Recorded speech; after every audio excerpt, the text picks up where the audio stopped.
It's the SKOR North Twins Show. All right, SKOR North Twins Show live from Target Field. Big pitching matchup tonight. Maybe the most anticipated pitching matchup at Target Field in the regular season ever. We're not in the business of doing too many previews in the show because by the time this posts, this game will have started for the most part. But regardless, I still have some extra innings, some latest updates here from the clubhouse, just some musings plus an attendance update, kind of speaking of that, and well as just a sprinkle of some prospect updates too from the Twins organization. If you can do so, hit the like button and the subscribe button here on the SKOR North Twins Show YouTube channel. We're over 5,000 subs. We're now getting closer to 6,000 subs. We've had a big week here on the SKOR North Twins Show, so thank you to everyone who has listened and supported. I know this team has been frustrating at times. They've put together a couple nice back-to-back series wins, but if you're looking for Twins content, my name's Declan Goff. Cover the team here, majority of home games, and can provide all the updates we need. Twins trade deadline also coming up, so if you haven't already subscribed, so you're already ready to go for any of the latest rumors or transactions that do take place here for this team. So let's start here. I've been noticing this a little bit more. You can look at lineups, so it's nothing of breaking news necessarily, but and I hinted at it a little bit on pods this week with Mackey and Judd and Doogie as well. I just wonder how much longer the Ty France experiment's going to happen here. And experiment's probably unfair to say because at the end of the day, Ty France does have 42 RBIs. He's been a monster with runners in scoring position, but recently has hit a wall. Now, is this just a bad streak? It could be. Over the last 22 games, that's 71 at-bats. He has just a 169 batting average, not a lot of pop, a 495 OPS, and is now kind of losing some playing time to Kody Clemens. Kody Clemens has now played more at first recently. He's going to start again here on Friday for the game one against the Pirates and Paul Skeens. He started at first base against the Cubs, against Tampa Bay. He started in Miami. So Kody Clemens, who has come up with some humongous home runs since being acquired by the Twins. He has a slugging percentage of over 500. Has 11 home runs, and it's been impressive to watch. And when a guy starts surging a little bit and another guy starts struggling, naturally you got to play the hotter hand, right? So Kody Clemens, who has predominantly played a lot more second, has now kind of absorbed some more playing time because, number one, his bat has proved to be a very clutch and reliable bat that has obviously exceeded some expectations, while Ty France has struggled. France did come up with a double against the Cubs on Wednesday, and you can sense that sigh of relief from him after struggling over the last month, basically. And look, he's been mostly he's been solid. There's been moments. Ty France had a big walk-off home run. I think he's definitely better than the player that we saw at the end of last year when he was DFA'd by Seattle, kind of around this time, went to Cincinnati. But the difference for that was France was hurt. He played through a heel injury that caused him to miss some time, or not even miss some time, but play through the injury, and then it kind of diminished his numbers. And it was an all right start to the season for him. Ty France, it is. Again, he had the big walk-off home run here at Target Field early. At one point into May, he had an OPS of 773, was hitting 281. It looked like, oh, this was a great signing for $1 million. I think his salary was non-guaranteed going in to spring training. Makes the team, proves to be a solid bat. But since that OPS, which was, I believe, a high mark on the season of 737, so that was at game 32 of the season.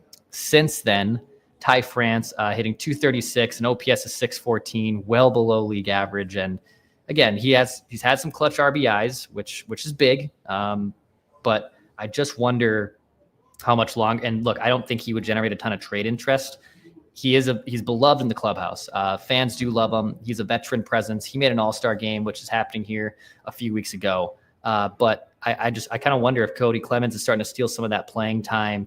And you have Luke Keyshaw, who, by the way, is now down in Florida, beginning some rehab, taking some live BP, working down there. So he's getting close to returning probably sometime after the All-Star break, plus another rehab stint with the Saints too. So, and Keyshaw, they've been very careful with. He had Tommy John. He has obviously the broken arm, has played a little bit of first base. He's mostly played second and center field.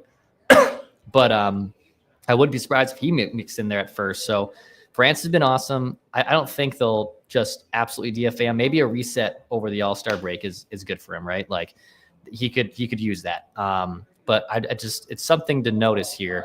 Again, I don't think that he'd be close to being completely DFA'd, but with him struggling lately and Kody Clemens having the season he's having, you can see why, the Twins would give more playing time to Ty France. Appreciate you guys hanging out here on a Friday night with me on the SKOR North YouTube channel and on the podcast feed if you guys are consuming this on demand. Thank you so much. Post-game tonight, got Nelly with her concert. The Twins had 3 straight games of 30,000 fans, right? I believe they had 30,000 again. I'm going to double check this just to absolutely make sure, because the Twins in the Cubs series, they had 34,000 on Thursday. So they had 30,000 against the Cubs to kick off the series, 33,000 on Wednesday, 34,000 on Thursday. I believe they're expecting for Friday pretty close to a near sellout crowd. Again, post-game concert, a big anticipatory pitching matchup, say that 10 times fast, between Paul Skeens and Joe Ryan. Assuming that the announced attendance is over 30,000 again today, this would be the first time since 2019 that Target Field has had 4 straight regular season games of at least 30,000 people. Again, I'm not including playoff games, and I do understand the 2020 season, which didn't have any fans. 2021 had some restrictions as well, but this ballpark has not housed 4 straight games of at least 30,000 people in 6 years, which is crazy. And there's been a lot of good promotions. The Cubs travel well. It's been more of the opposing fan base in the Cubs that took over Target Field than it was necessarily Twins fans taking over Target Field. And tonight, again, a concert, a big pitching matchup. It should be a great game.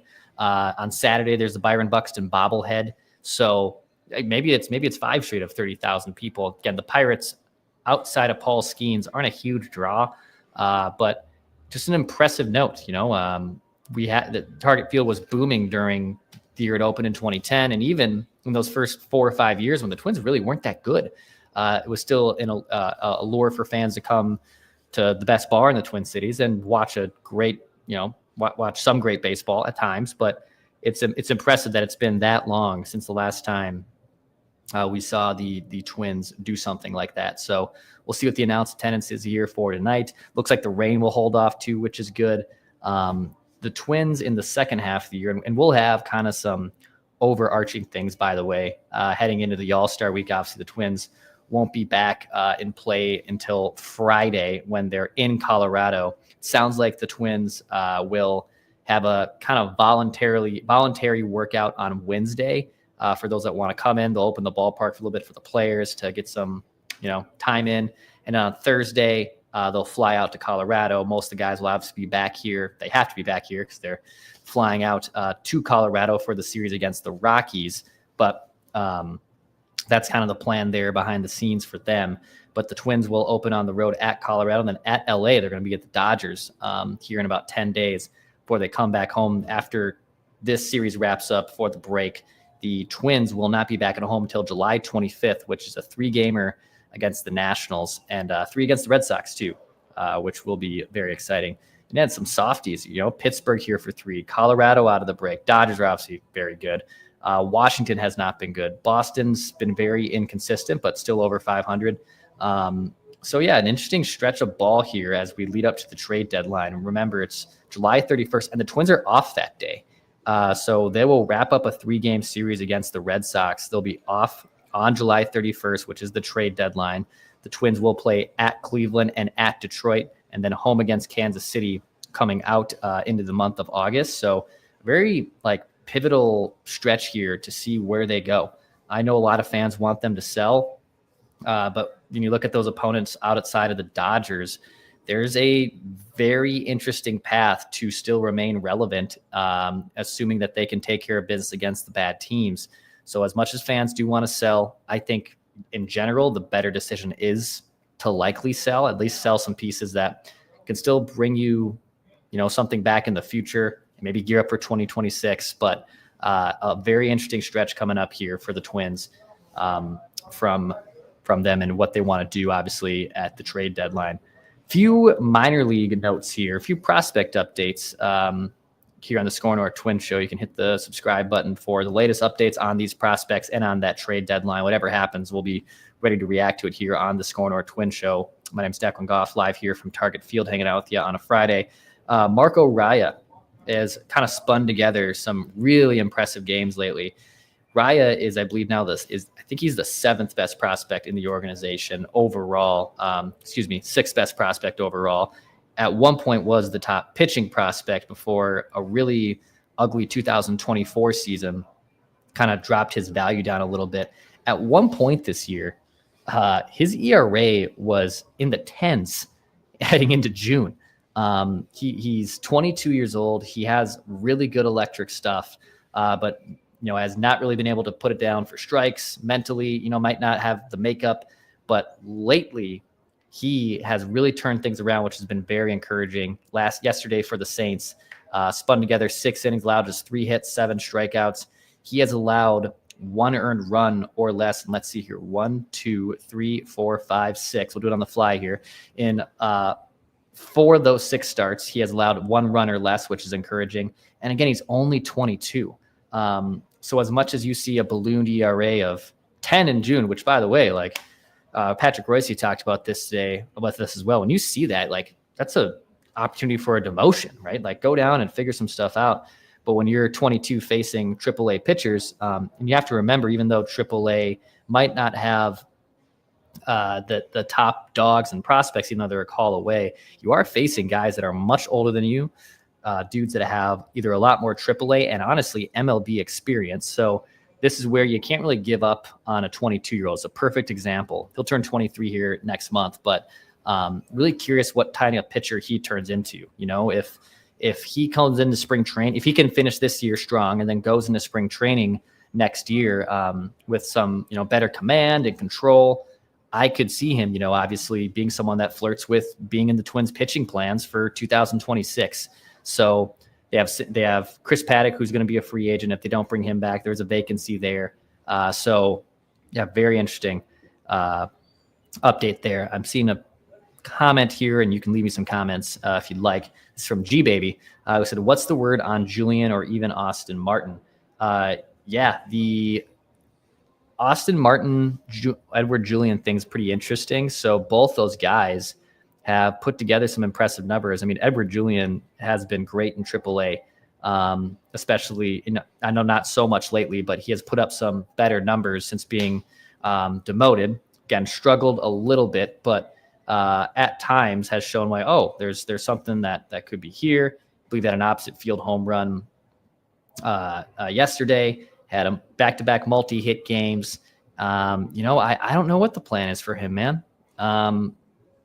He was the leadoff hitter for a 2023 playoff team, and that won some playoff games. He has a very particular set of skills, to quote Taken, and I think he eventually got exposed there, and it led him to being demoted, and it led him to kind of refine his swing, and it's very difficult. I talked about a lot about this last year when he was going through those struggles. It's difficult to teach a guy who has hit a certain way all of his career and life to then change it. And look, that's what he has to do to stay in the big leagues, but that's not as easy as it just sounds. And I'm curious what his future is. If I'm being honest, I don't really know what his future is here. Would he probably benefit from getting a reset with another organization? Yeah, I think so. I just look at where does he fit into the puzzle long-term? Brooks Lee, Royce Lewis, Carlos Correa, Luke Keyshaw. That's 4 guys, and I wouldn't have him over any of those 4 guys at this point, especially if I'm looking at 2026 and beyond. So it stinks. You'd like to think that there might be still a guy that had an 840 OPS that can be a player for you, but you might have to sell low on him. And if he blossoms into something, we'll see. And Jose Miranda, kind of a similar story, a guy that came up his rookie year and showed he could hit. He was limited defensively. And again, I don't know why these guys have stalled out. And that goes back to an overarching thing that we've discussed kind of lately this year, which is why are some of those players stalling and just hitting an absolute wall? It is baseball to a degree. I don't think it's just a Twins development problem. It happens to a lot of players that probably we don't even talk about, on the Pirates or name your team. But it is interesting that at one point those guys are looked at cornerstone players, and a few years later, or even a year later, we're asking, are they even going to be in the organization long term? Let's see here. A few more things before I wrap up on the SKOR North Twins Show. What did I see? Did I see my guy? We've talked a lot about Gabby Gonzalez on these prospect updates. I believe he had another home run the other day, or went 3 for 5, had 4 total bases. This dude's just hitting, man. I think he has a legitimate case. I don't vote on these type of things. Maybe I'll get a ballot. But I think he's making a legitimate case for Twins minor league player of the year. He hit super well at AA.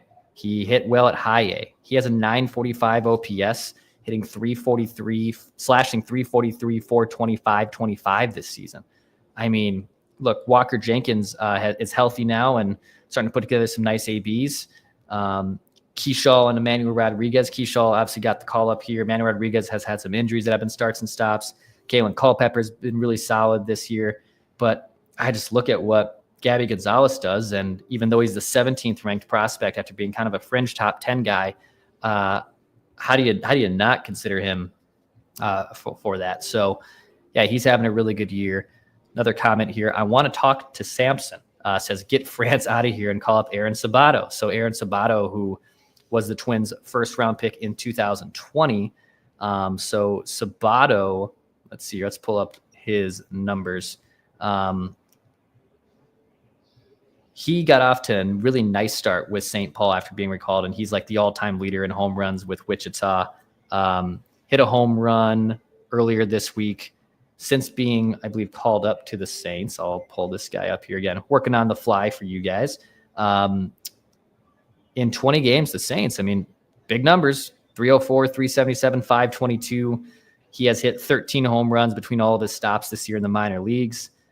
He is 20, I think he's 26, right? Yeah, 26 years old.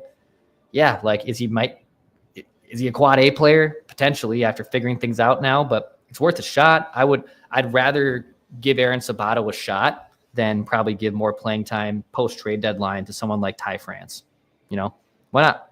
See what you have in him. And again, it might not be anything. Twins might have already made that decision, but typically when you're a first-round pick, and even though he may have fallen out of favor after really struggling in the minor leagues prior to this year, I'd like to see it. I would just like to see it. And development guys and Derek Falvey and the player development side certainly knows more about that, but you got to be at least somewhat tantalized by some of those numbers. So I think that's going to do it for me here from Target Field. Thank you guys for hanging out. It's going to be an awesome game here on Friday night. Things will wrap up with the Pirates. We'll have the All-Star break, but we'll still have plenty of content coming at you here on the SKOR North Twins Show during the All-Star week. We'll have a State of the Twins. The all-time Jag roster is going to be a blast. I'm super excited to do that. And there's some candidates, man. So if you got ideas for that, drop us some comments. Again, it's a Jag. It's not someone that was so bad that you remember being so bad. It was guys that were here for a long time. Does our guy Trevor Plouffe count as a Jag? These are good questions we got to answer here on the SKOR North Twins Show. So to be informed, hit the like button, subscribe button. My name is Declan Goff. Thank you so much for hanging out, and we will be talking at you soon.